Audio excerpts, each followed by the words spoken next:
purpose of this video is to give you an overview and provide guidance when collecting data concerning your digitization project.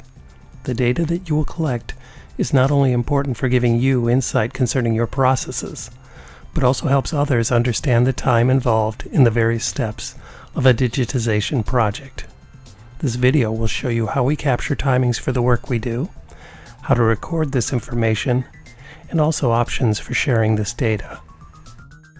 Before you begin timing your work, you will need to define the work you do so that it's clear both to your staff and others using the data that you have gathered. We strongly urge that you use the categories from DLF's Digitization Cost Calculator. We use two options for capturing the time involved in our work: timing for a metric and project-related timing. In the first instance, timing for a metric, you set up, to the best of your ability, a typical task, for example, scanning a 5x7 photograph, and you get a timing for the work. You will need to do this at least 20 times in order to settle on an average metric for the task being measured. Timing for a metric is sometimes necessary because you're in between projects, or you may have a task that does not come up that frequently. Please note, all data submitted to the Digitization Cost Calculator is submitted in increments of 100 scans. You may need to extrapolate in order to express your timing in these terms.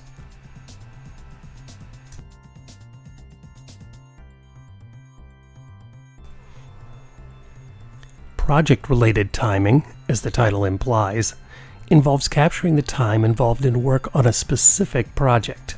The advantage to capturing this sort of data is that it's based on actual work that is being done over a period of time. The disadvantage is that there may be variation in the type of work being done, so it may not capture the typical task being measured. Timing for a metric has its disadvantages as well, since it's only a small sample and may not capture all the details of the task being measured. Ideally, use of both methods will provide the best data. No matter which method you choose, you will need to write some sort of narrative that will accompany the data that you're providing. This narrative will provide context for the data presented and other details surrounding the task that was measured. There are a number of options for timing work. A stopwatch, physical or online, can be especially useful when doing timing for metrics. A log is useful for project work. Staff sign in and out. They record amount of work and percentage of work applied to number of items scanned. It's important, though, that detailed records are kept concerning the type of work done during a given work session. Software. There are a number of online timing tools on the web that also provide very useful reports. You may consider purchasing one of these if time tracking becomes a routine part of your workflow.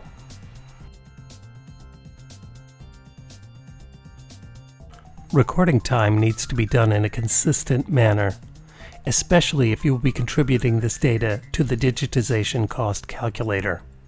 There are a number of ways to do this, but we suggest using the following method. Use the number of scans as the common unit of measure.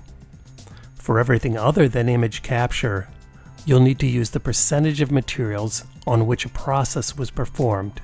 For example, the activity of disbinding would record number of books and percentage of the batch in which disbinding was applied.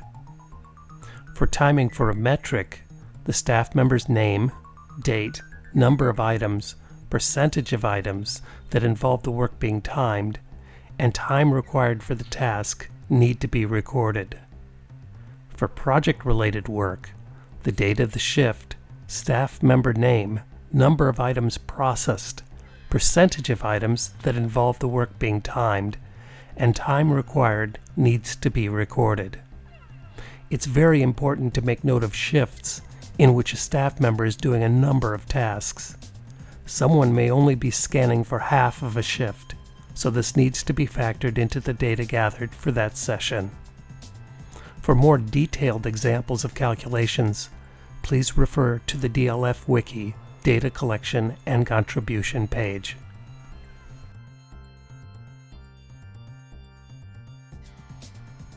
Here are some useful tips to keep in mind when you collect your data. Don't mix the data. If you're timing scanning, don't include data for removal of fasteners. Be consistent with your terms. Gather data from different users. People work at different speeds. Time only the process.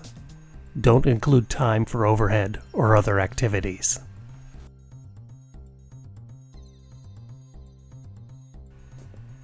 For every data submission to the Digitization Cost Calculator, you'll be asked to submit your name and contact information, the dates during which data was collected, the type of material, the time period of the materials.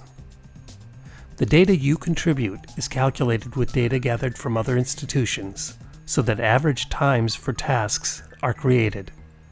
The Digitization Cost Calculator will serve as a useful tool for project managers, curators, and others who are looking for an initial time estimate for a proposed project. It is also useful for production staff to compare their processes against averages for given tasks.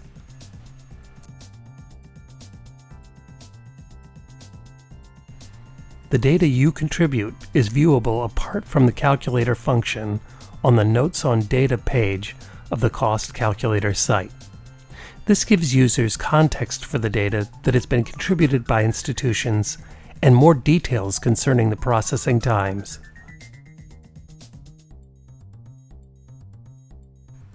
For questions concerning data collection or the Digitization Cost Calculator, please contact Joyce Chapman.